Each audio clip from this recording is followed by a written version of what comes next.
This is our JL Glove guest of the week, JC Ariza. JC, what's going on, brother? What's going on, man? How you doing? I'm good. I'm chilling here in California and everything's Gucci. So if y'all don't know who JC is, he's currently a pitcher in the Pioneer League and he played Division One baseball at UTRGV. And he's got a pretty insane story. So I'll let him tell his story from, playing baseball at a young age. Awesome, and thank you so much, Chris, for having me again. I'm excited to tell you a little bit about my journey.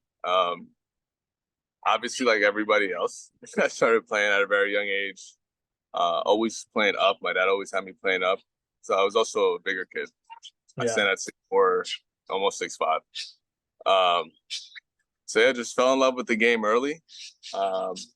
Somewhere along the middle, fell out of love with the game and fell in love with it again, then quit and fell in love with it once more, and I haven't looked back since. Um, Yo, what is going on, guys? Before we hop into our conversation with JC, I just wanted to hop in here and talk about our newest sponsor of the podcast. The Players Podcast is sponsored by the JL Glove Company out of Austin, Texas. Now, if you're anything like me, you've seen JL Glove Company gloves popping up at all ballparks across the nation. So I wanted to learn more about them before we brought them on as a sponsor for the pod. These guys have been pumping out pro stock baseball gloves since 2017, and the last couple of years have been showing up all across fields at every single division in the NCAA, NAIA, and Pro Ball. They're now the glove choice of hundreds of pro guys, including a bunch of organizations' top 10 prospects. Now, the guys over at JL told me they set out to create the best glove in the world, and honestly, I truly do believe it. Their leather is some of the nicest feeling leather I've ever touched, and the embroidery and lacing details are absolutely flawless. They have a fully 3D custom builder called the DNA Suite, where you can design everything in real time, and they keep a wide range of stock gloves on their site. Now, with that being said, they wouldn't give me any confidential details, but they did tell me that on December 1st, yes, December 1st, write it down, mark it down, put it in your calendar, put it in your phone, that they'll be releasing a new line of premium leather that's going to be dang near perfect. I'm freaking stoked about it. Go follow them on all their socials at JL Glove Co. That's JLGLOVECO. Or check out the link in the description and in my Instagram bio. By using the Players Podcast link, you'll get 10% off your entire order. So make sure you hit that link before you go and enjoy our conversation with JC Ariza.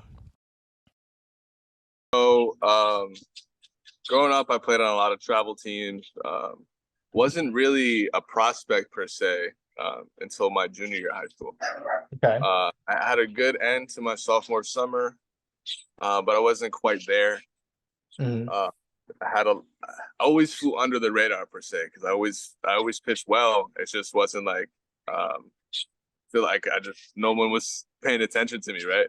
Yeah. And I feel like a lot of kids have definitely felt like that, seeing your boys commit, and then you're like, God damn, like I want to commit, like Yeah. I want to be the one going Division One, play Division One baseball, and I guess like the mindset, now that I have like more wisdom now and understanding, things that happen in life, right?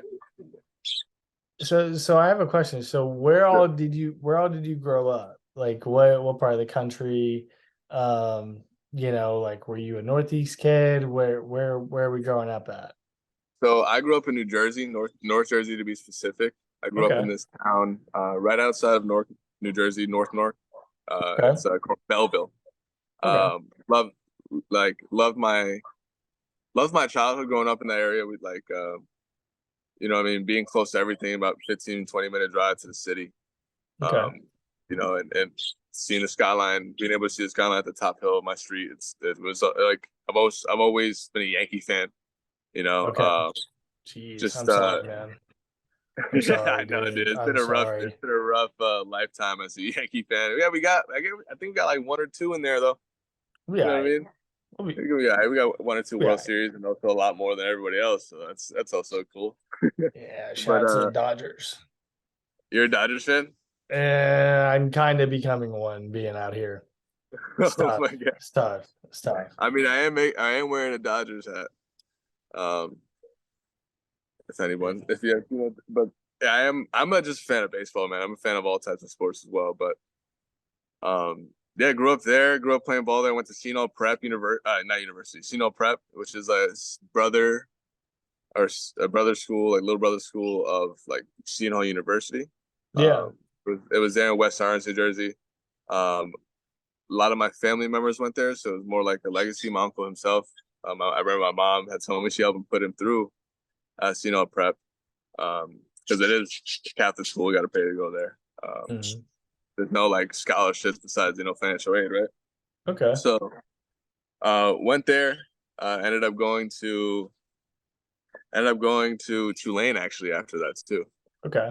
That was where I went. Oh, See, I didn't know that. yeah. I did not know you went to Tulane. Yeah. So you're in Tulane and you're there. Now during high school, were you always a pitcher or were you a hitter? Or what's that dude. like? So I hit up until my sophomore year. Okay. I was hit a freaking gapper double home run or K. Okay. You know what I mean? But I was always a good fielder. I love to play the field. It's third base, first base. But yeah, dude, I just didn't really love hitting as much as I did pitching. And I've always, like, from a young age, people have told me you're going to be a pitcher, eventually, like, blah, blah, blah. So it kind of, not that it like, I like gave in to like, I didn't want to be a hitter, but it was like, dude, I just want to pitch. That's what it was for me. You know? Like, I just want to pitch. I love dominating. I love being in control of the game. I feel like a lot of times too, when there was like important at bats that I wish I could have had, and you know what I mean, then someone else took them, and like not that I was like, oh, I hope they don't hit the ball, I hope we don't win. It was just like, damn, like I wish I can be in that moment too. Like like jealous in that sense. I'm like, I want to be in that moment, whether they make it or not, So it's like when you're pitching, dude, like you're always in that moment. Like you're always one pitch away. Just like the other team one pitch away, but they have that one batter at a 9-up, So yeah, dude, I just I just became a pitcher for my varsity season at Seno Prep my junior year. Had an okay junior year. And then that summer, dude, I kind of just took off. That's like I had no offers leading up until then. Okay. And then one night after pitching out in perfect game this summer, the Georgia complex, I forgot what it's called. Lake Point. It's Lake Point. Yeah. Yeah. Like just went like I remember it was a game that was raining and they pushed our shit back until like 1:00 start, 12 a.m. start. Like it was, but we had to get it in for the tournament. And like there was no scouts from here freaking warming up. I'm like, goddamn, like I thought hella guys are gonna come. Yeah. Like, they've been hearing about the kid. At this point too, I've been up to 93, 94 out of high school. Okay. I just came from the area code tryout and everything too. So no, I didn't. This was before my area code tryout and invitation East Coast Pro. But yeah, dude, I remember being in the bullpen warming up, and all of a sudden I just see this pack of just dudes with backpacks coming in from the bar parking lot, bro. It's all talking to each other, about 30, 40 scouts just coming with their guns and like with I was like, holy shit.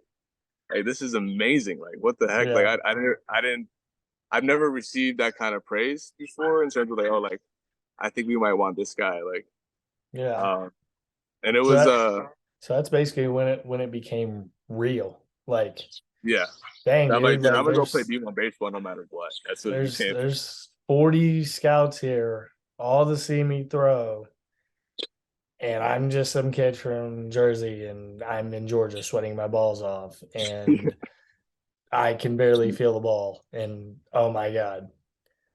So at that point, you're in Lake Point, if you're in the baseball community, it's the biggest tournament of the year. It's probably one of the biggest tournaments that you're going to play in. Yeah, up with Jupiter, maybe. Yeah, maybe. I think World Wood Bat definitely takes the cake. Like every scout goes to Florida. Every scout lives down there, and they just all roll up on their golf carts. Yeah. But as you're in high school, like, are you playing on like national teams? Are you playing on the travel ball teams? Are you playing on the Canes, the Scorpions, whatever? Yeah. Yeah. So I started off younger. When I was younger, I played for this team called the Venom, and Okay. blessings to them. They helped me pay for high school. I was part of a scholarship program for there, and then like it became Bobby Valentine was like our coach for like Okay, yeah. a whole. Yeah, he's the old manager for the Red Sox. Yeah, dude, he was our coach. I remember taking private jets coming from games. It was wild, bro. Like because we would have to travel to one tournament to the other that summer. I fucked that up though. I fucked up big time as a kid. Did I used to be a dipshit, bro. I used to be a fucking bad kid. Um, it's like I look back at some of the shit I've done. I'm like, holy shit. But I ended up stealing a hat from Kohl's, and then Oh, yeah, when we were in North Carolina, Greenville, North Carolina, and these people have given me everything. I didn't have any like bad intention, but I'm just being a stupid kid, right? yeah. And these people have given me so much. I remember. I'm not gonna say any names, but if they see this, it's like I was very grateful now, looking back at it, Mhm. like how much they did for me. Um, and it was just such a stupid mistake, a kid mistake, and like I feel like at the time you're like, why are they treating me like an adult? You know what I Yeah. mean? Yeah, yeah, yeah.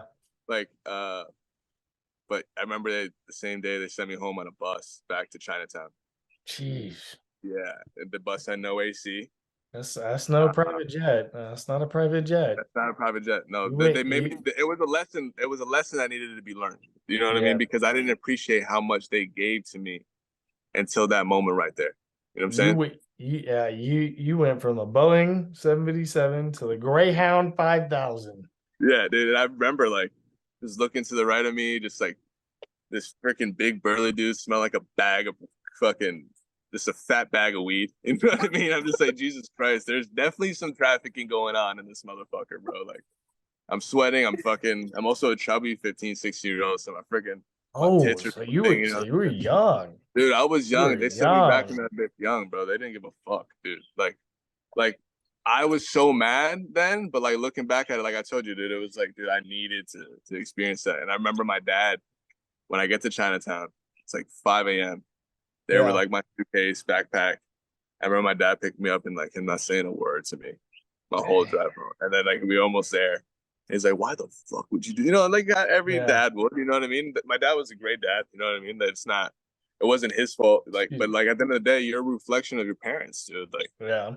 you know, so like when you do something bad, it's like, damn, like they look bad, you know, and then you Yeah. feel that even more, and that's why they call it disappointment, right? It's not anger. It's like fuck, bro. Like I taught you better than this. Why didn't you do Yeah. Of this? course. So you go from stealing at the Coles Mhm. to pitching in front of 40 scouts at what? 17, 18 years This old? happened. This flipped in a year. Okay. Kind of changed my perspective. I got a lot more grateful, but you know, you're still a kid, bro. Like I was still fucking ignorant. You know what I'm saying? I was still Yeah. doing bad shit anyway. You know, not stealing anymore. Of course, it's too fucking scared to steal. But like, it was Yeah. like I was always that type of person that had to learn things the hard way, Yeah. and um, I'm grateful. Yet, like, dude, why the fuck do I have to do that? You know what I Hmm. mean? Like, but yeah, dude, we coming in front of pitching a year later, pitching in front of 40 scouts, clean my act up. I had to actually because that team before was helping the people involved were helping me pay for school through a Hmm. scholarship. I was Yeah. actually too part of Joe Girardi's scholarship that helped me get to school. Like, Shout out to bro, Joe like I Girardi. didn't realize how lucky I was, bro. I was given everything. I didn't realize how lucky I was. Hmm. But then I remember having to work that summer so I can help my parents pay for school. You know what I mean? So I can continue to go. Even then too, like I was like kind of an outcast per se my freshman sophomore year. Like I come from like where like a lot of my friends they dress like me, right? So like I Yeah. go to a preppy school and Hmm. feel out of place. You know what I'm saying? Like Yeah. nobody's talking my slang. You know, Hmm. I didn't really know how to communicate as a normal human being, right? Yeah. So like, um, I was going through all that, and it's like I'm freaking going to work to pay for school I don't even want to go to. Hmm. And, I didn't know it then, but it taught me a lesson that sometimes like things have to be so bad and you have to keep going. Mhm. And then all of a sudden, like something great is above that horizon, right? So, Yeah. and the greatness was, I was able to be in front of all those scouts, right? I was able to showcase what I had, and I did that. So Yeah. I remember after that game, I pitched. I went like 6 innings, Mhm. one hit baseball, fucking top 94. So I was just, all time high. And I remember having to freaking hang up on, like, I'll be on the phone with a scout right after the, but this is like 2 a.m., 3 a.m. These guys are calling me, texting me and shit, So I remember not kidding. I don't want to be the guy named schools because at the end of the day, like, I ended up going to Tulane, but Yeah. like they were like, this school was calling me and I was like, hey, coach, give me one moment. Swap. Hey, let me call you back. Swap. Yeah. Oh, wait, I'm sorry, coach. Swap. So Yeah. like, and Yeah. this is like in the middle of the night, right? After that, no, this is actually after my area code tryout because Okay. after that, since I didn't make area code, Yeah. Which is hard. Like for all yeah, y'all out especially there. my region too. We had like it was New Jersey, Pennsylvania, and the state of New York. Yeah. So, Yeah. yeah, I made it to the So second tryout though, and I wasn't committed yet. I think that really fucked me up because they were like, "Who is this kid?" Like I was kind of yeah. on this like that. So for y'all out there that don't know what area code is, you don't play travel baseball or whatever, it's area code, PG All American, Under Armour All American, and PBR All American. If you make one of those, basically you're like in a top 25 of your region, of the country, whatever.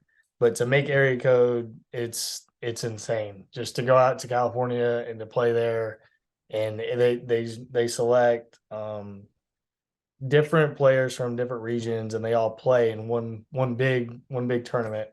And every scout in the country comes, whether it's professional, whether it's D1 or it's D2, whether it's JUCO, every scout shows up to these things. And so when you don't make it, it's like, okay, like I'm not top 100 in the country, but like I'm still good. Even to make the tryout, you're still good. But yeah, I just 100%. put that out there. Yeah, no, and I got invited to it actually on a whim because I had started, I started that summer getting recruited. Like people Yeah. are starting to look at me, they're starting to like, hey, like I remember like one of the first schools I visited was St. John's and Hofstra, like in the area, right? Yeah. And like that's when like because once you get one in the door, they're like, oh, he's talking with it's Yeah. like everything. It's like everything in life, right? It's like It's like a even as a business. business owner. Yeah, exactly. So yeah, so it was getting to like I ended up getting invited to that. I remember I forgot the guy's name. I threw a bullpen and he was like, dude, who the fuck are you? It's like he's like, we're gonna stay right here, we're gonna get your information. You're definitely coming to the second tryout. You don't have to do all this other shit. So I get to the second tryout. I do okay. It wasn't anything crazy. I got one strikeout, a ground ball, and didn't give up a hit. It was a blur per se. Ended Yeah. up not making it.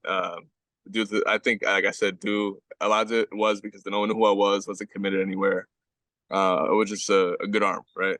Yeah. And I pitched down in Georgia. This guy named T Money. I don't know if you ever heard of him. He's a Ranger scout.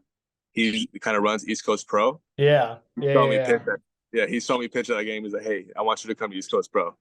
But at the time, I still wasn't committed, so I needed the same weekend that I was supposed to do. So I wasn't going to do East Coast Pro, but the same weekend, I had to go on a visit to Tulane to see if I wanted to go there. Yeah.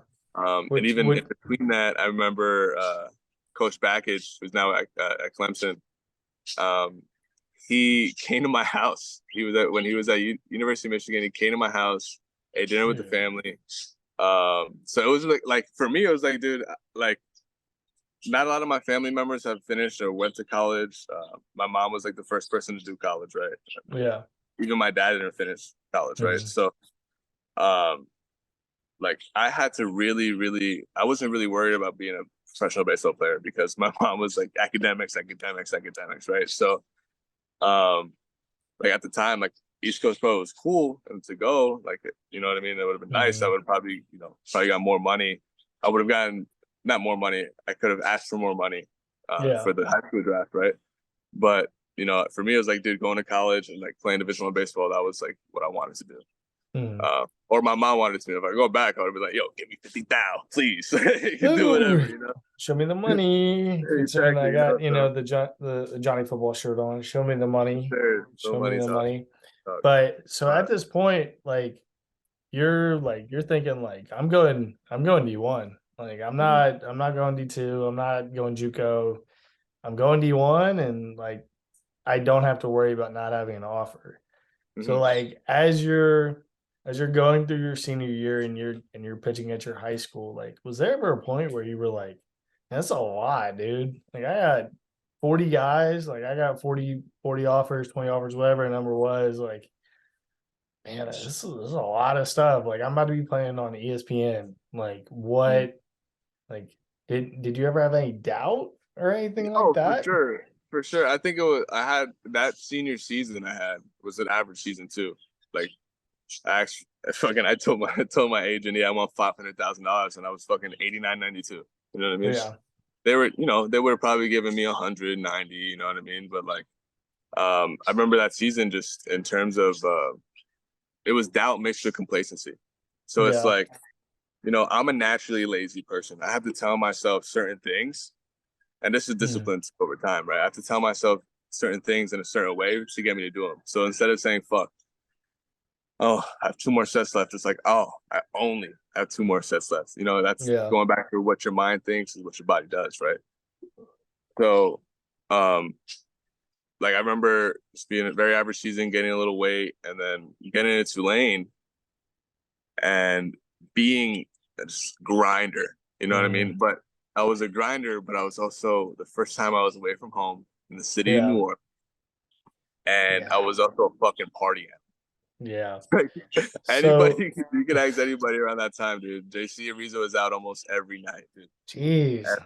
Dude, your middle name should have been Bourbon Street. Holy smokes. No, dude, that's the thing. Real New Orleans people know where to be at. Like we didn't really go downtown. Like when we go to the Boot. I forgot the other names too, but the Boot is the most iconic bar, and just frat parties in general. Yeah. I remember going in between frat parties, meeting Drew Brees. Oh, dude, I was like, dude, he was with the workers.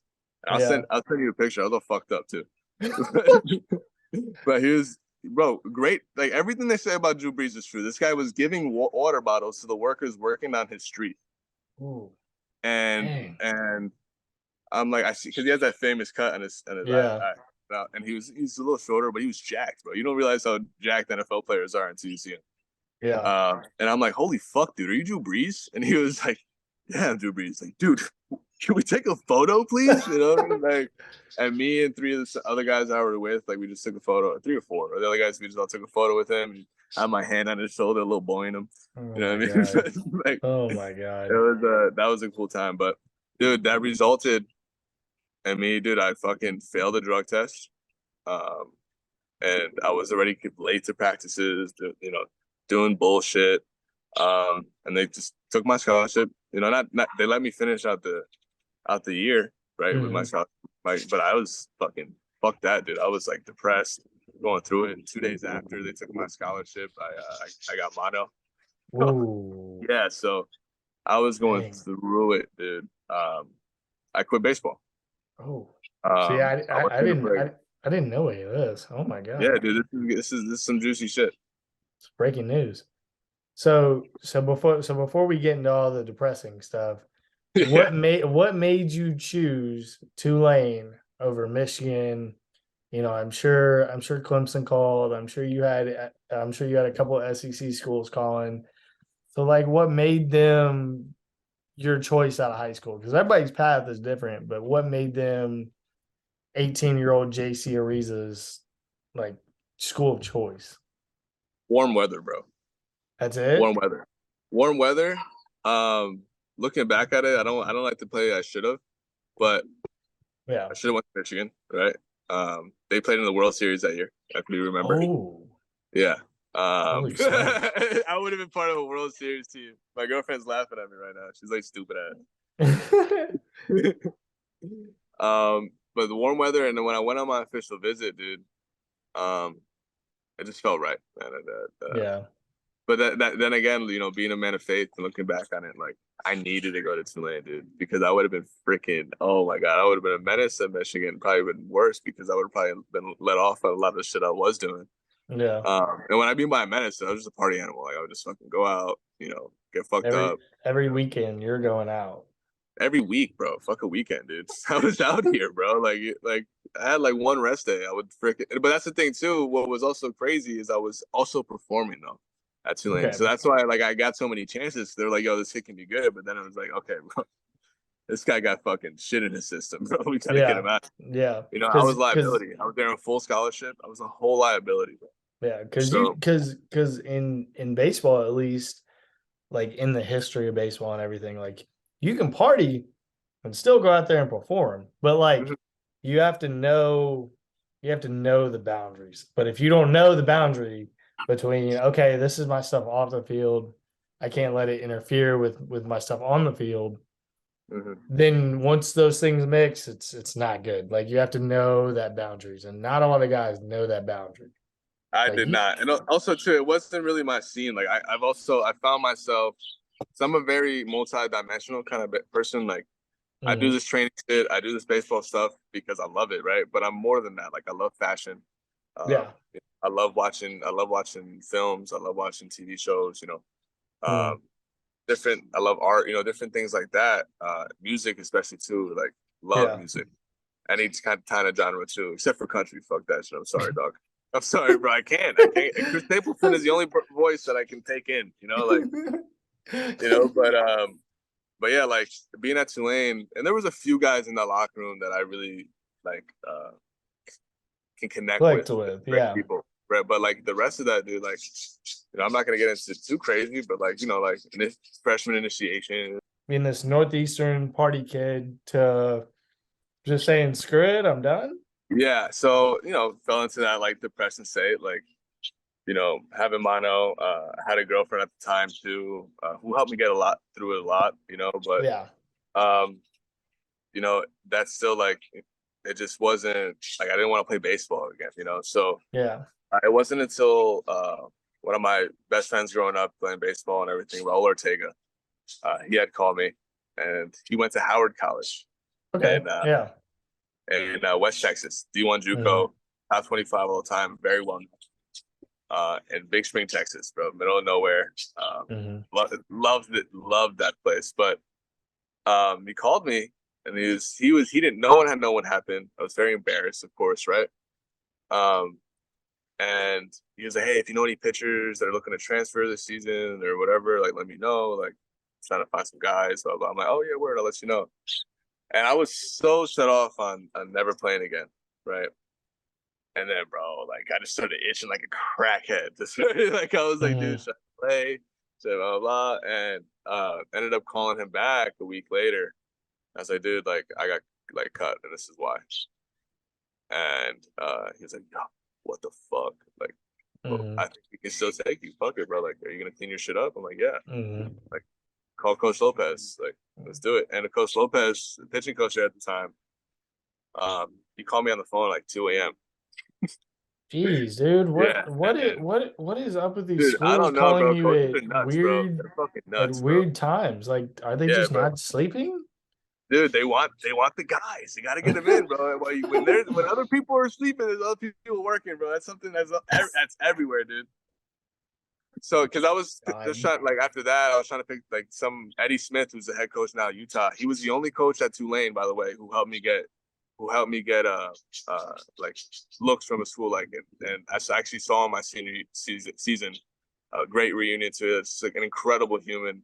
If anybody ever wants to go to Utah Valley, like that's the place to go. Yeah. He's a fucking great coach. He was the only person that was helping me go to JUCO route, and then obviously the Howard stuff was happening, and yeah, like it was hard for people to want to take a chance on me being that like I was a crazy kid, right? Yeah. And me and Coach, I kind of like told Coach up on the phone, I'm still uncertain if I want to play, and that, and he's like, go home, throw, and then call me back. And I'm going home working with my pitching coach, Silvio Cincinnati, great fucking pitching coach. Really kind of set the foundation for me when I was from like 12 to 17, 18, right? Mhm. and kind of the stuff I use today now in my training. But he tosses me a ball and he says, throw that bitch as hard as you can. Run, go. I was like, what? I haven't thrown in like I threw a little bit with my roommate Krishna Raj. Shout out Krishna at Tulane. But I wasn't throwing, you know, like not pull down throwing, right? Pull down 98, bro. Dude, what? And I was like, and he's like, "Does your arm hurt?" I'm like, "No." He goes, "Then that means you should play again." Yeah. And like, you know, I'm not at the time. I'm not really, you know, believer. I am a believer of Christ, right? But I'm not like super like, oh, shout out Jesus, you know. Like, Yeah.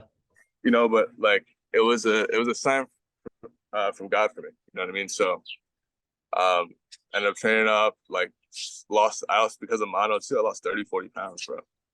Oh, damn. Yeah, dude.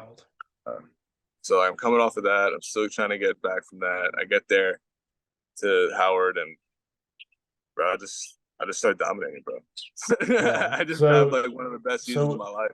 So when you're at Howard, like, is that kind of like your last chance you moment? Like, yeah, 100%. It was kind of, I didn't work hard. I didn't work as hard as I should have. Yeah. Not as hard as I work now, right? At the time, it came with discipline. Like I said, I was a lazy person naturally. But over there, I was a dog, bro. No one was fucking with me, bro. Like, you know what I'm saying, I have ADHD, I had an Adderall prescription, fucking popping 60 milligrams. Don't fuck with me, bro. I was a dog, you know, but I was 88, 91, hit a 92 or 93 in a good day, bro. On my best day, right? But dude, like, you asked anybody at that conference that year, they didn't want to fucking face me, bro. I promise you. I was a dog, bro. Like, and I remember, like, even coming up through that shit, like, my first game I pitched, I started the first game of the season. And I'm a mid-season transfer, bro. So everybody's looking at me like, I didn't know that. Yeah. I was been fucking 2 months at Tulane, bro. They kicked me out. I was out that bitch. I was fucking up 2 months. Right? I swear to God. I was such a bad kid, man. I look back at it, I'm like, fuck, bro. Like 2 months, fam? So when you got down there, you moved in. So were you living in the dorms? Yeah, I was living in a dorm. And I ended up, like I told you, I finished the semester there. But yeah, dude, like it was like my life was like that, bro. Like it was I was swept under like that. Like it's crazy how like one decision can really change your life. And it was, and bro, like it sounds crazy. It sounds crazy what I'm about to tell you right now, but it was the best decision I ever made. Yeah. So you went from 2 months at Tulane to thinking like, okay, like I'm at a D1 to like, okay, yeah, I'm gonna get the gear, I'm gonna get, you know, a bag, I'm gonna get playables. I know NIL wasn't a thing back then, but like, yeah, no, but we was getting a lot. Yeah, like the pre-DM was blessed. You know what I'm saying? Per diem. Oh my God, the per diem and the stipend. So like you're sitting there thinking like, man, like I'm fixing to play on ESPN against LSU, and then it's Dunzo. You're in the middle of nowhere, Texas, playing against, you know, who knows. But like you get there and then you just had an epiphany, like I'm that dude. It was more like, so like I said, dude, like I started the first game of the season. Yeah. It was against Odessa. Bro, they ran my shit, bro. They 3 home runs. I was 84-86. Bro, they ran my shit, dude. Like, it was bad. I remember going to the locker room, just fucking kicking on the fucking locker. Like, what the fuck? Like, what the hell? Coach Martinez, one of, like, almost like a father figure to me in this process. He was the head coach at the time at Howard. He calls me in and he goes, "Who the fuck are you?" I'm like, "What? You know me, coach? What do you mean?" He's like, This isn't the JC Ariza we know. This isn't the JC Ariza we recruited. Who the fuck are you?" Yeah. Because you look like horseshit. You're 84, 86. You can't even fucking spin a breaking ball, you pussy. I'm like, bro, I'm over here like, I'm ready to be like, no, fuck you, Rob. Like, you know what I mean? Like, you know, I'm fucking taking it to heart. You know what I mean? Like my girlfriend tells me sometimes I'm machismo. Like I try to be But I'm over here like just really taking it in. I'm fucking pissed. I'm like, what the fuck? And didn't pitch for 2 weeks. Jeez. Didn't pitch for 2 weeks. Waited. waited, got my opportunity to better, I gave up a walk-off against McLennan after making some really good pitches. I remember I threw inside, but not inside enough. Yeah. Because I was afraid to hit the batter. I remember after that game too, Coach Lopez comes up to me. He's like, why didn't you throw that more in? It's like, I don't want to hit him. It's like, I don't give a fuck if you hit him. You hit that motherfucker and you execute that pitch if you have to. And ever since that, that was like that final turning point for me. I had another game out the bullpen went really well, and our top guy went out. Yeah. He had a pinch nerve in his shoulder, and I had to make a spot start. No, before that, I actually made a relief appearance. We had a guy who only made it through a 0.1 of an inning, and I had a relief appearance in the midweek, and then I'm going 7. Yeah. 7 strong. And then the next week, they're like, hey, can you make the spot start? This guy's injured. And then I just took it from there, dude. I was started the first game of the regional. You know, I don't know what my record was that year, but I had a really, really low ERA for West Texas, dude. Like the average ERA was 6. I think I had like a 3 or 2. Yeah. Like a 3 overall and like a 2 in conference per se, right? So like it was insane. Like people don't do that shit. And in y'all's conference, I mean, for those that don't know or whatever, Texas JUCO is one of those JUCO conferences that there's dogs. Like you got bounce backs every week. You got a kid going to Baylor here. You got a kid going to Texas. You got another guy going to A&M. Like it's every week it's somebody. There's not just one dude on one team here. There's okay, this guy's good. It's like every weekend you're facing dudes that are going to be playing in the World Series next year or the year after that or whatever. So like it's no joke. Like it's Cali, Texas, and Florida for JUCO, and that's insane. Thinking that you went from, you know, Tulane as a Scully guy to I got to move to West Texas in the middle of nowhere, live in a dorm, sweat my balls off, and go try and maybe get a scholarship. Yeah. After losing 40 pounds. Like that doesn't happen. So like when you're in Texas, like, are you just in the weight room all the time? Are you in the bullpen? No, I didn't work hard for shit, bro. I'm gonna be honest with you. I didn't work hard for shit. Like I did my drill work and stuff, but for me, like, dude, like, cause I'm not gonna compare myself to some Dominican and Dominican Republic, right? Yeah. Like it's either fucking either you make it or you go fucking work in the fields with your family and to fucking make sure you got to eat every night, right?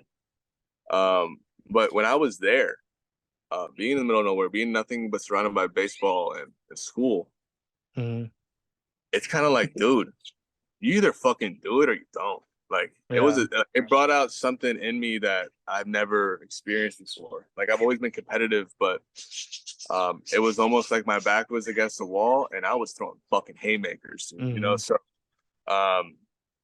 that type of feeling, it was, I wasn't scared. I was excited for the opportunity every single time I went out there. Yeah. Fucking throw up before the game out of excitement. Like not because I'm nervous, bro. Like I'm just like, I wanted to be in that moment every single time, you know, and it resulted in a lot of success. And, you know, I'm still, even now in this point of my career, I'm still trying to find that beast again. Yeah. And you know, it's I feel it around the corner because of everything I've done to leading up to this point. But as you said, we'll get there. But yeah, dude, that's what it was, man. Because I remember even too, like during that time period of me not working hard, guys take notice. They're like, "You're not even in the fucking weight room. You just got your tits rocked." Yeah. Like, and I'm over here like, like I'm just not in my head. You know JUCO ain't no joke. JUCO ain't no joke. And when you're in JUCO, for all you high school guys out there that are listening, it's no joke. Like, cause you'll have a guy that's on a full ride, and then you'll have a walk on that literally has like a 1.5 ERA. The walk on takes the full ride guy's money. They don't care. Why? Because it's JUCO. They are there to win. They're there to make it to I think it's Grand Junction. They're there to make it to a World Series. Like those coaches do not care.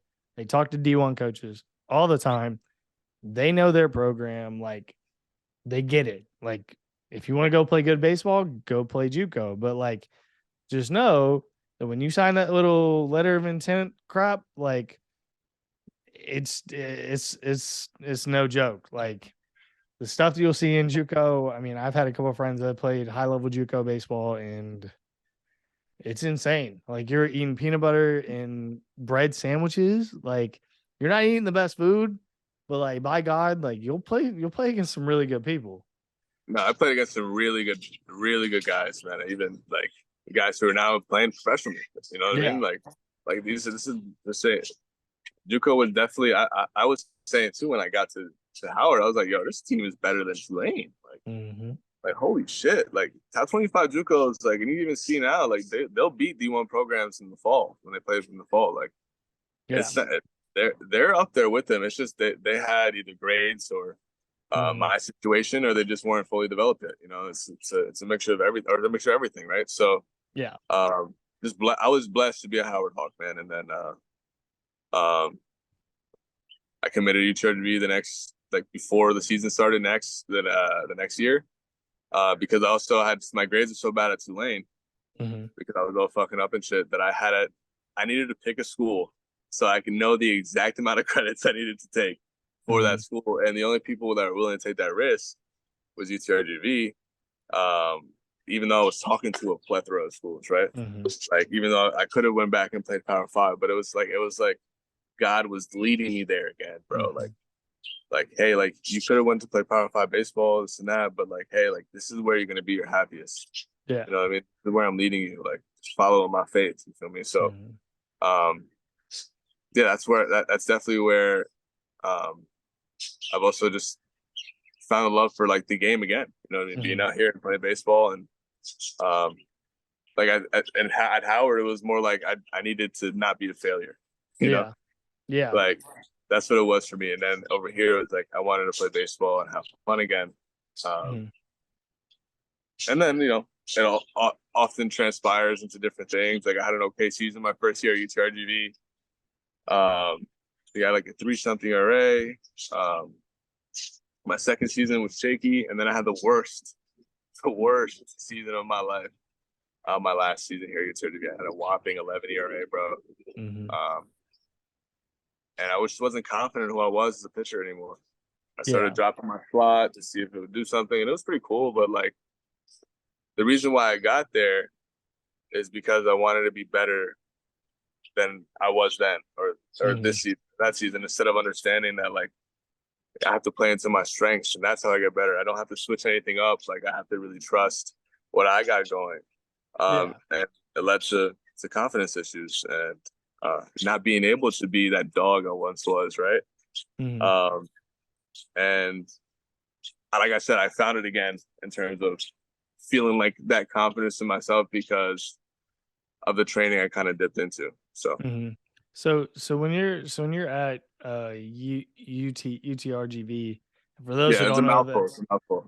Yeah, dude, holy smokes. University of Texas, Rio Grande Valley, baby. Yes, sir. It's in what? Southern Texas? South Texas, out here it's in Edinburgh, Texas, the 956, the Valley.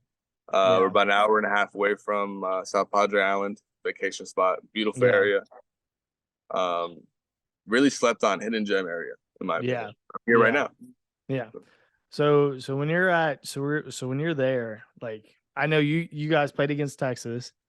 I know that. Like I saw the highlight. I saw that dude hit a flipping bomb off you.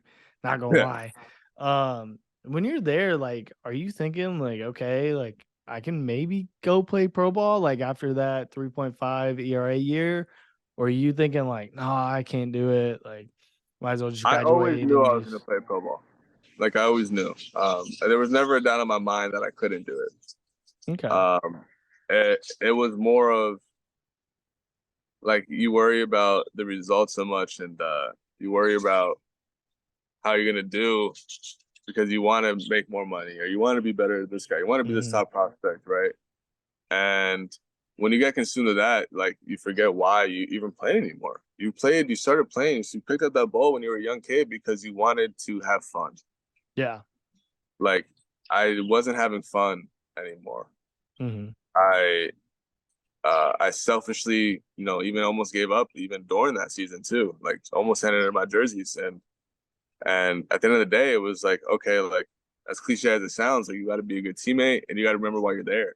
If you're if you're not doing what you could for them, and that's part of the reason why we had a really not a bad season. We still were above 500, still went to the tournament. You know what I mean? But yeah, me not being that guy I was supposed to be, especially coming in that fall, I was dogging kids, bro. Like I was like the best. I was so ready for that season, and it turned out to be like that. It's almost like even before I got out there, I would think, dude, I hope I don't give up a fucking home run. I hope I don't. And then the power of you have to think success. You have to think success. You have to think fulfillment. That's because if you think, I hope this doesn't happen. It will happen. I promise you. When you get that feeling of something bad's gonna happen, it happens, bro. So like it's training your mind to understand that, like, and it's not an excuse to be reckless, right? Like, you have to be a human being, society, right? So, but my question is, did anything change between your junior year, right, and your senior year? Did anything change that you did in your training, or were you just like, I don't know what the heck's going on? People are just hitting the ball. Like, I don't know. Like, my stuff isn't working. No, it wasn't my stuff per se that happened. I was just leaving the ball in the middle of the plate, bro. Like I was not making good pitches. It would be like I'll give up a dong and I get 2 Ks. You know what I mean? Like it's just like it was just inconsistency because of my mechanics, and not because of my mechanics. Because of my mechanics, it was because I had limitations in my body I didn't know about.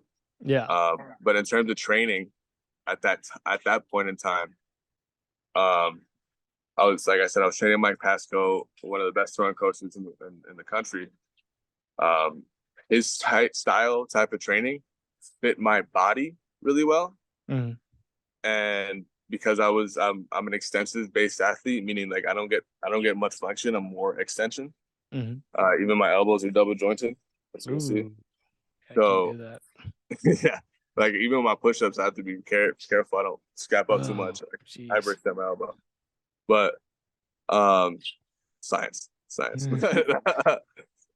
Like his pitching concepts, they kind of stuck with me and they were working okay. And I dove into it way too much when in reality, I wasn't supposed to throw the way I was supposed to throw. And and he'll probably maybe argue that like I sucked or whatever. I wasn't really listening to him, blah blah. But there was no real now knowing what I do, now knowing what I know in the performance training world. There was there was no real body assessment. There was just like look up and down, look at this and that. Like he couldn't tell me what kind of hips I had. Like he couldn't tell me I was tight here, this and there. And that's not his fault. It's just like what the concepts of like and what the world has taught him already. Like you can't just go out there and tell somebody to like do this, without proper assessment of how their body moves. Yeah. Right. So back leg mechanics, front side mechanics, all that is very different. So the only thing that really made me better when I was working with him is the training. Training was fantastic. Both kind of training. My velo was going up because of the type of training we were doing. But over time, what he had taught me in terms of the throw had started to deteriorate my mechanics and cause inconsistencies. And I was thinking too much about what I was doing out there in the mound. And like I said, like that's completely my fault. You know what I mean? So you basically just didn't have like self-awareness. Yeah, I didn't have any body. I didn't know anything about like what I was doing in that sense. I was just trying to perform things in my throw, right? And his answer for that was to drop it, and like because it was not, bro, I was dragging my knuckles throwing 90 miles an hour, like you know what I'm saying. So, but I just didn't know where the ball was going. So that's like. Yeah. So you get done in college, you finish with like an 11 ERA.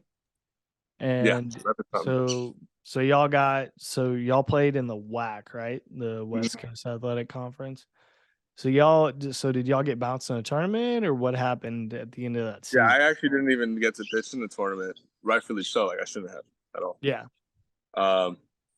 and granted, I was pitching a lot better leading up to there, but yeah, we lost. We won the first game. I'm not sure we won the first game or second game, but we were facing elimination in a close one and ended up dropping it. But yeah, no, like we've always made it to tournament my years there. The first year we made it the closest. We made it to the championship against UCU. I think that was 2021, that COVID after COVID season. Yeah.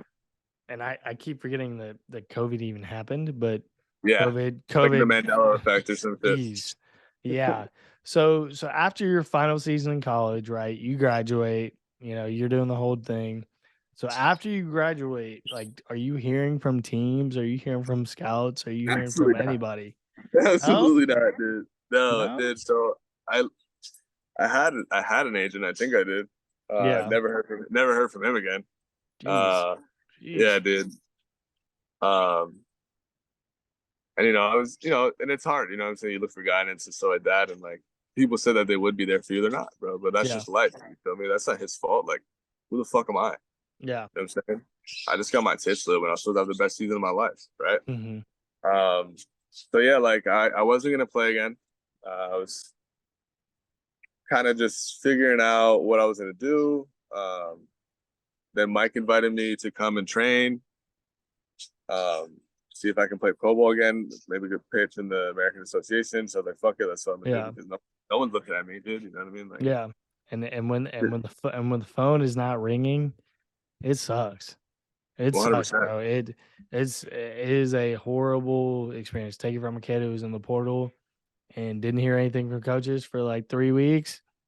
It's a lonely, lonely time, and especially when you're dealing with money and being on a team and everything else. Like, that phone is not ringing, you start getting scared, and you're like, okay, I've got to pay my rent, I've got to get groceries, I've just got to live, and I know how to throw this baseball really, really hard and really, really good, but like my stats don't show it. Like that's the thing that I hate about stats is like you can throw really hard, you can throw 95, you can throw 98, whatever, but like as soon as a scout looks up or a team looks up your stats, they're gonna be like, oh well, he had an 11 ERA, like that's horrible, like whatever, and you get judged on that. So you're going through that and you're like, man, what am I gonna do? So what happens next? So Mike calls you, and then what does he say essentially? He said, he wanted me to come down, train, and see what we can do, like maybe help the business. Because even after the tournament, the WAC tournament is in Mesa, so I'm right there next to Scottsdale at his place. So I did I actually kind of lied in that sense. I don't know why I did, but I wanted to keep playing. I definitely wanted to keep playing. I definitely, for a while, like I was actually supposed to take this whole year off. Yeah. Just coach. And it didn't work out like that, obviously. But I was going down there to train. Like after the tournament, like I went straight to his house. I started working. I didn't give a fuck. Like I was like I remember like Michael Jordan when he lost that year, this and that. Like next day he was in the gym training. I took a bus from Mesa to Scottsdale so I could train for the 2 days I was there. Yeah. So you were there. Yeah. So y'all get bounced, and then do you go back to Texas? No. So after that, so we lost in the WAC tournament, then we have to go back to Texas, and then when I was over there, he was kind of saying like, okay, come here and train, and then we're gonna figure out what you can do to help the dojo, right? Yeah. And then that happens. I'm on my way to Arizona. I get there. It's like I start working with them, like learning the remote business and everything. And then, Nick and him end up splitting after that. Like after a little bit, when I end up going back to Texas, and move out and get all my stuff, because I was actually going to move out to Arizona. Bunch of shit happens. End up not moving in with Mike. I still was thinking about moving to Arizona. I was going to move in with my boy Cade, and then then all of a sudden the dojo is no more, right? Yeah. So I didn't know what to do. I remember being broke as shit. Yeah. -400 on our bank account. Oh my God. Yeah. Yeah. Negative Yeah. 400. Yeah. I've been like negative 100 in my bank account, but never negative 400. So Negative so 400, bro. so what were you like when you get back to Texas and you're sitting there like, bro, somebody's got to call. Like somebody's got to call because like at the D1 levels and D2 and D3 and NAI, like all the levels are in baseball. There's talent everywhere. And teams will take chances on guys that throw hard. Like if you throw hard or whatever, like if you got Or you funky, historically been okay, like good, a yeah, good pitch. like you're gonna get at least a chance. Yeah. Like, So I was ready to like keep, like I was still training every day. Like I never stopped, right? yeah, So I never was not ready. And then when all that kind of shit blew up, I was broke as fuck. I started my remote business. I'm like, okay, I'm gonna make bread, and it started, with the help of Nick too, Nick Neville. Shout out Nick Neville, my fucking guy. With the help of him too, I was able to really kickstart this shit. And I was making good money a month. And then I was like, okay, I was sitting can at a live. bar. Yeah, and I Like, can finally live. I'm not in debt anymore. I'm sitting out, because I was homeless too for like 2 weeks. I was living with my girlfriend. You know what I mean? Like and I had to find a place and everything, dude. So sheesh. like it was a rough time, like right after the worst season of your life, right? Yeah. But at the end of the day, dude, I wasn't gonna take just like it's life, bro. I'm a like I'm a dog, like I told you, bro. Like I'm gonna really get through the shit when I have to get through the shits, dude. Like that's just how I'm built mentally, right? So being that was happening, I was sitting at the bar with my girlfriend. We were eating, and I'm like, yo, what if I try to play again, like right now? Fuck it, like I'm throwing good. Like my bullpens, I'm up to 94. Like I'm feeling myself again. I'm confident who I am.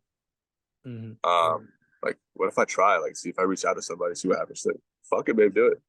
Call this guy named Hank Gonzalez from my boy Alex Verdugo. He's playing in Mexico now for the Diablos in the Winter League. Fucking great. Yeah. Great league. Also, he's a great pitcher. Puts me in contact with Hank. He's a player rep with his company's called Directional Coaching. Directional Coaching Incorporated, Hank Gonzalez. And he's like, okay, like send me your TrackMan data. I sent them all that stuff, and they loved it. They're like, yeah, this is good shit. Like okay, like it looks like you're definitely ready to play. And the Rocky Mountain Vibes gave me a contract, and it was one of those contracts that were like it was like a week or two before the playoffs, so it was like a temporary contract. Yeah, so temp deal. Yeah, so but I ended up signing. I became a professional baseball player. I did a week later after I was on my way to the gym about it. I thought it was clipped too because he hadn't called me at all for a week. And like you said, if Brandon by the phone, it's lonely, right? So I was on my way to the gym, continuing my diligent work. And I get a call from Hank, and he's like, "You ready to pack your bags?" I'm like, "No way. Where am I going?" He's like, "Rocky Mountain Vibes." Fucking, I'm like, dude, I'm so excited. I burst into tears too. Tears of joy. I'm an emotional person, dude. I go fuck.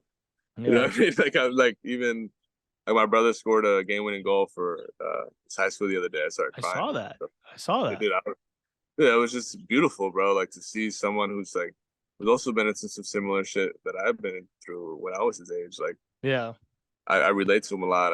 It's real brotherhood kind of thing. So yeah, like, dude, where was I? So you were talking about how you got to the gym and your agent called you. Yeah, and he called me, and then it was next 2 days. I book a flight, pack my bags, go to Colorado Springs. I have to wait like 3-4 days to get activated. I throw a bullpen. They like what they saw. I throw a live AB. I do really, really good in a live AB. Finally get activated to play, and I'll be on the roster. I'm waiting to pitch for 5 days. Then we throw a bullpen before. I go in, and we're playing the NoCo Owls, and they rock my shit. I did get 2 strikeouts though, and I don't even remember them. You can say that. I can say I got 2 strikeouts, but I gave up 2 home runs along with those. The ball flies in Colorado. The first home run that was hit off me was 86 miles an hour. Holy smokes! Yeah, I was like, what the fuck? That was unfortunate. The second one, absolute mammo. Shout out that dude. That fucking guy lit my tits. I threw a perfect sinker in the inside corner, still hit it. Yeah. But yeah, I got released that same game. Oh man. Yeah, I So didn't make the playoff. I didn't make the playoff roster. yeah. They didn't give me much of a chance to, like. Yeah. Yeah. But that's the thing is like, I went in there knowing that that's the chance I was gonna get, right? It was kind of fucked up a little bit though. I'm not gonna lie because we're in an away game, so they put me in a car with somebody else to drive me back. I don't get back until 3 a.m. But that's how cutthroat it is. You know what I'm saying? Like that's how it is. Yeah. And then back in the same spot, I'm back like, holy shit, like What do I what do? mean? Yeah, like what the fuck, bro? Like, what am I gonna do? Like, I need to fix something in my life. Like what's going on? Like, obviously, I have like this remote training going, right? But in terms of my career, like, it was like, dude, what am I gonna do? And Yeah. I decided to get a assessment from one of my old teammates. He does a movement screen. Yeah. And I'm remote training, as you know. Like, maybe I might have you as a client one day. But I'm Maybe. remote training. I'm remote training guys. And I take a movement screening test with him, and I found all these deficiencies in my body, bro. Turns out I had a very tight pec, very tight upper traps. My lat was very tight, leaving my scapula to be underactive. And the scapula is so important in throwing a baseball because my middle and lower traps were underactive. I had this, like, very bad cervical rotation, dude. I couldn't go side to side, bro. And something I did leave out before my first season at UTRGV, I had 2 herniated discs in my lumbar spine. Ooh. Yeah, I had a ruptured disc in my back, so I totally get 100%. that. It's not fun. It's not It's fun. not. Back injuries not to play with. The rehab sucks. The rehab it sucks, and especially if you have spasms afterwards. The spasms are really what kills you. It's not the rehab, it's the spasms. Like, you'll be laying down and you're, in a car for a long time, and you go to get out of the car, and then you can't get up. It's like, oh my God, my back hurts too much. I don't want to move. So you do that, and then so what all happened with that? Like, why was that such a big deal? So, hola, ¿cómo estás? It's my girlfriend's grandma. She lives in a little outhouse. Abuelita. Abuelita, yes. Yes. But yeah, I find that out about myself, and also I find out, and this is why, kind of my mind was blown in terms of like the mechanics I've learned from Mike and all that kind of stuff. It turns out I'm extension based, so I don't get that. I'm not supposed to sit into my back leg as much as I was, right? I'm more like a little bit under what Zach Gallen does in terms of loading his back leg and his pelvic coil, right? So it turns out I'm extensive based. I'm not a flexion athlete. And I was doing everything flexion when I should have, and I was still throwing hard. You know what I'm saying? I was still getting up to 90, 92, touching a 4, like, saying, even though in Colorado, it's like I said, I threw a bullpen day before. I don't know what's in the pitch. I was only like 89, 90, 87 at times, so like my body was already starting to revert back to like what it was used to, because people don't know too, being that you have injury history, just because you feel better doesn't mean your body's moving correctly. And with this movement screening, it allowed me to understand my motor preferences, allowed me to understand my anatomy, because I have anteverted hips, so I need to also favor internal rotation, even though I lack a little bit of internal rotation as well, which I'm currently trying to gain more range in that area.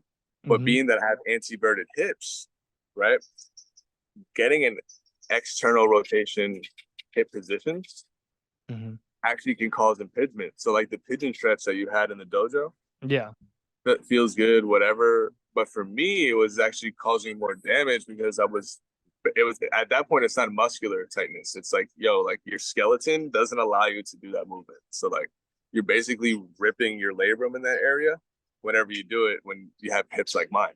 So it altered no bueno. 100%. So it altered my whole training mindset. And I was like, fuck, dude, I need to give this to my kids. Like, they didn't understand this because like now that because every coach needs a coach too. Shout out Versatile Athletics. Shout Yeah. out Anthony Rodriguez. Yeah. He's been coaching me in a performance sense, a little bit on the mechanical side as well. You know, with different drills and stuff he's giving me that I was now able to understand and, you know, get to my kids as well. He doesn't really do remote training, unfortunately, like that. No. He does do remote training like that for real, but he's mainly an in-person trainer. Like he fucking like he has a really good in-person clientele. Also, if you don't work with me, Anthony's a great guy to work with remotely. So learning all that from him, he's a corrective specialist, a corrective position specialist. He's certified in strength and conditioning as well.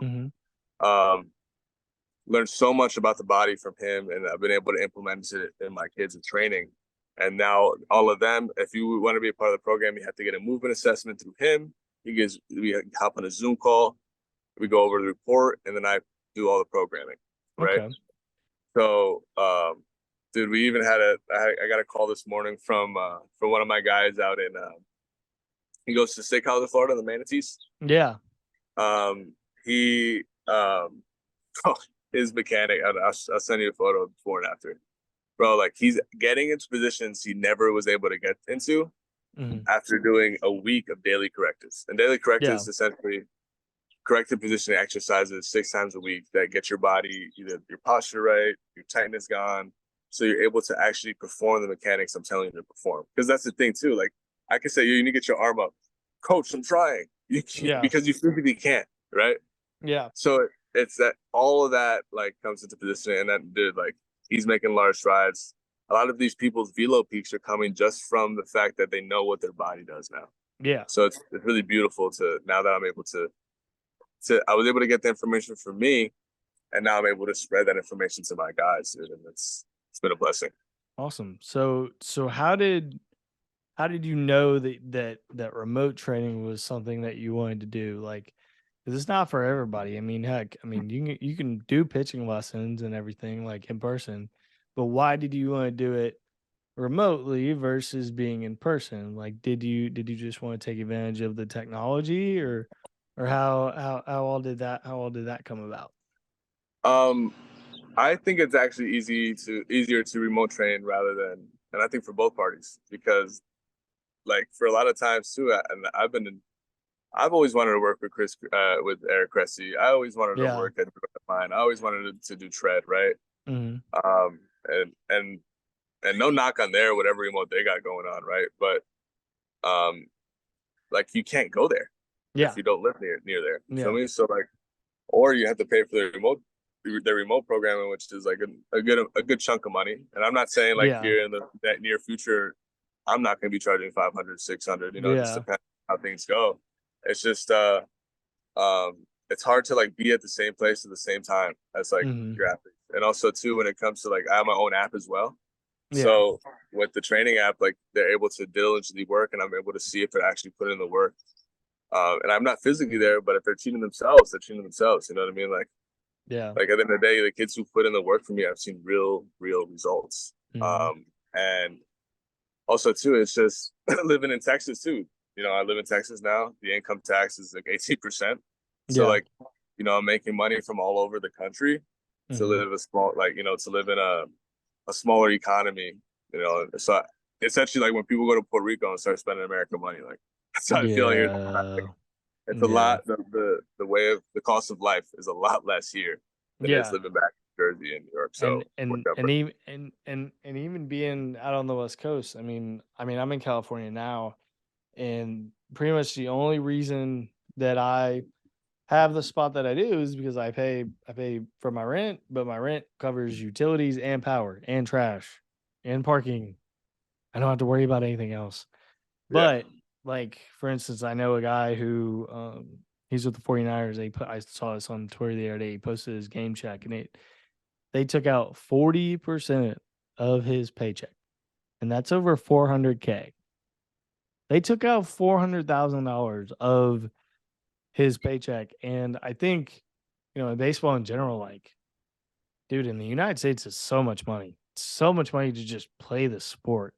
Yeah. And like when you really were talking about like going to all these tournaments and everything else, like I don't think a lot of people just grasp like how hard that is. Like how hard to go from Jersey to California to East Coast Pro, which is in I think in Alabama and Hoover, to go to all these different places and like, but you still have to go out and play the game. Like, and you have to, spend money on the bats if you're a hitter or whatever. Like, it's not Training lessons too, all that kind of stuff goes yeah, into it.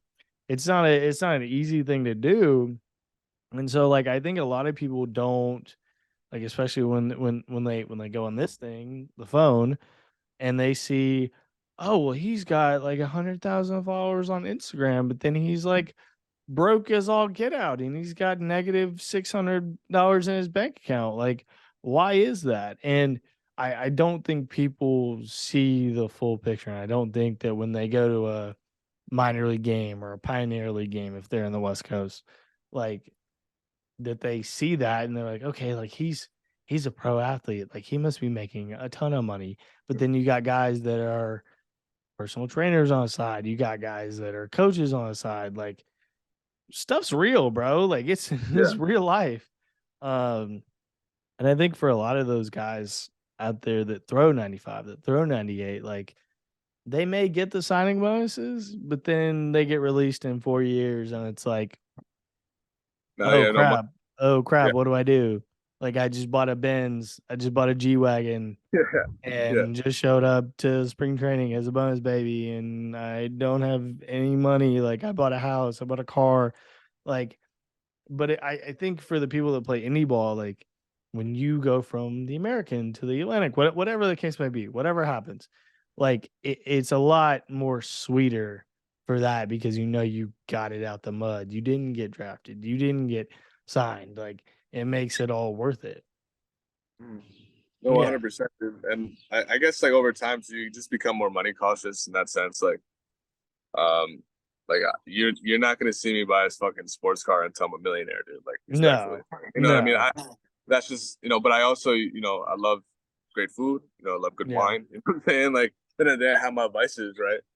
And in that sense, for money spending, but like no, dude, like just knowing that you never know when like you can get cut, your next paycheck, this and that. Like you Mhm. have to be wary about where you're doing, how you're spending your money, and that's another reason why I got into vintage seats too. So I go to the thrift, Ropa USA, like over Mhm. here, like and find fucking fire tees that I can sell for like $50, $60. Yeah. Like things like, or just have them myself, right? That like Yeah. people don't know how good of the quality that is. So it's understanding like just having that money cautious, like yeah, like you said too, people have all these thousands of followers but are broke as fuck, Mhm. like they don't know how to monetize, they don't know how to like understand like their niche clientele and how to get people that they want to collect. Like at the end of the day, I have 100 followers on Instagram, right? Mhm.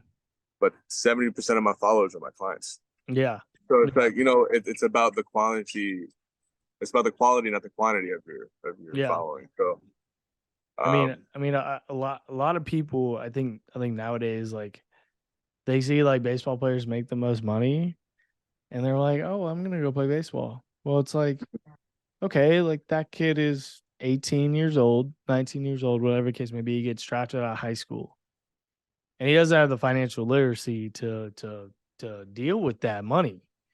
yeah, I Like would they, have been fucked. I would have been fucked. And like, if I would have taken less money like they wanted me to, I would have been dude, I would have been so fucked. Because I had no real money concept. I had no real appreciation of things, right? Until yeah, like everything's taken away from you. I and had I- to learn and I- things the hard way.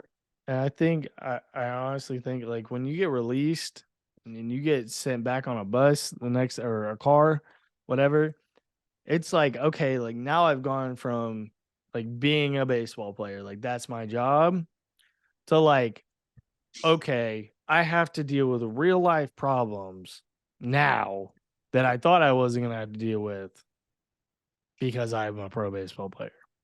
Like, Yeah. and it's crazy how many times I've gone to a game or whatever, and I've heard people say like, "Oh, like he got a first round pick, like he's got a ton of money," and then it's like, "Well, no, he's getting taxed in the highest tax bracket, and he's also got to deal with going home for the off season and training." Now, granted, Yeah. a lot of places do like they usher pro guys in. They're like, "Oh no, you don't have to pay. All you have to do is make an Instagram post for us or whatever." And don't be mistaken, that crap happens. Like Well, it happens. It happens more than you think. But like to all the people out there listening, like pro baseball players are real people. Like they have real issues 100%. I that even happen. thought about too because I have an all season facility here.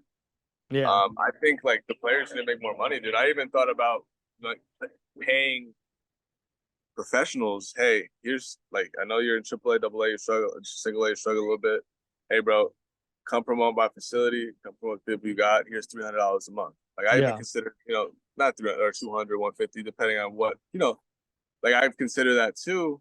Um, maybe it's a good time to talk about it. But like we need to give back more to the players in that sense. Like in the yeah, day, owners are gonna own their stuff too, right? Like it's a business. But yeah, I think that's a good way to start doing that. Like, hey, like don't pay me to train you. Like you're a professional at your craft, this and that. Like let me pay you to promote what I got going on, and let me train you too. So yeah. that's kind of I hope I can do that one day for pro athletes. Of But course. yeah, dude, that's definitely a problem. That's a rise in professional baseball for sure. Yeah, and I think like I started this podcast just because a lot of people they watch YouTube or Spotify or whatever you watch your stuff on, and they don't hear real stories. Like they don't hear real stories of you getting released and getting back at 3 a.m. and then having to go back to Texas, and you're broke and you don't know what you're gonna do, and all you've ever done is throw this baseball, and you're like, oh crap, like I don't have a rich mommy and daddy to help me out or to get the jet to come in to get me. Like I don't have an agent like Scott Boras where he can be like, no, you'll be fine. You'll be fine. Don't Yeah. worry. Don't worry. Don't worry. No, it'll be all right. But like my issue is that like so many of these flipping kids, they go on Instagram, they go on Twitter and they see all this stuff and then they get to college and they're like, "Oh, well, I was the number one player in the class of 2025." Like, "Oh, Good luck. great." Like, yeah, like you're going to get to college and the flipping seniors are going to look at you like, "Okay, cool. Yeah. Cool, bro. Like we just lost to Vanderbilt in the regional, or we just lost to Nevada in the regional. Like we don't care. Like you may have NIL money, and don't even get me started on NIL. Like how it's evolving and it's great and it's awesome, but I think at the end of the day, like you're gonna have these high school kids that are coming in and they got millions of dollars, and you're looking at the walk-on kid who barely got an offer here and was gonna go D2 and said, "No, I'm gonna go D1." And that kid is paying for school out of pocket, and he's looking at this kid like, "You made $1 million off a flipping Instagram post, bro. Like, why are you here? Like, why are you at school? Why aren't you playing in the bigs?" But I Well, think yeah, I it's think also to each your own too. Like at the end of the day, it's like why did you not? yeah, I yeah, know exactly. that's what it is for me. Like I guess that was a mindset switch. Like especially in high school, like seeing my friends like and stuff and all that. It was like, all right, well, I need to go do that shit. You know what I'm saying? Yeah. Like one day I'm gonna be able to say I'm making $1 million off this post, and I hope that's the thing, right? Like I'm putting it out in the air, manifesting it, whatever. Mm-hmm. But I think I can understand why people are discouraged, right? Yeah. I can understand why people feel some type of way, right? Mm-hmm. But you also have to understand it's like think of like, oh, he's getting paid ball to throw a baseball. It's Mm-hmm. like why aren't you throwing that baseball that fast though? Yeah. Yeah. Why aren't you doing this Mm-hmm. if it's like it's the same thing. And like I think a lot of like people who don't play sports don't understand that. It's like, oh well, I'm a scientist and I went to school for this and it's Yeah. not. Well, I didn't. I took a different route because I was good at this, just like you were good at Yeah. that and took that route. You know what I'm saying? And I'll never forget the clip of Tommy Pham calling out people at Dodger Stadium saying, "Bro, I could fit your whole paycheck into my back pocket," or something like that. I'll put it up. But I'll never forget that clip. And it's real, like, especially for the people that are from Tennessee and know about Tommy's Vanderbilt career. Like, dude was a dog in college, and he gets the bigs, and then he starts speaking his mind, and it's like he's right. Like you're paying to come see me, bro. Like you're paying to come see me play. I'm not forcing you to be here. Like Exactly. whatever. But I'll be sure to With put that. that clip up because I saw it a while ago and I was like, holy shit, that's crazy. But Tommy Savage. dude, yeah, Savage. yeah. Well, if people want to find out more about your training, more about you as a person, tell them where they can find you, and just plug all your stuff real quick. Yeah, so if you guys are interested in seeing some training videos, different drills, me talking about different stuff, sometimes some fun posts, follow at NST Global. Um, and also, if you do want to follow my personal Instagram as well, I'm at JC Ariza 21. And yeah, just DM me. I also have a link in both accounts for free mechanical analysis. We can go over your throw and what might be limiting you in your throw, and maybe what you need is an assessment.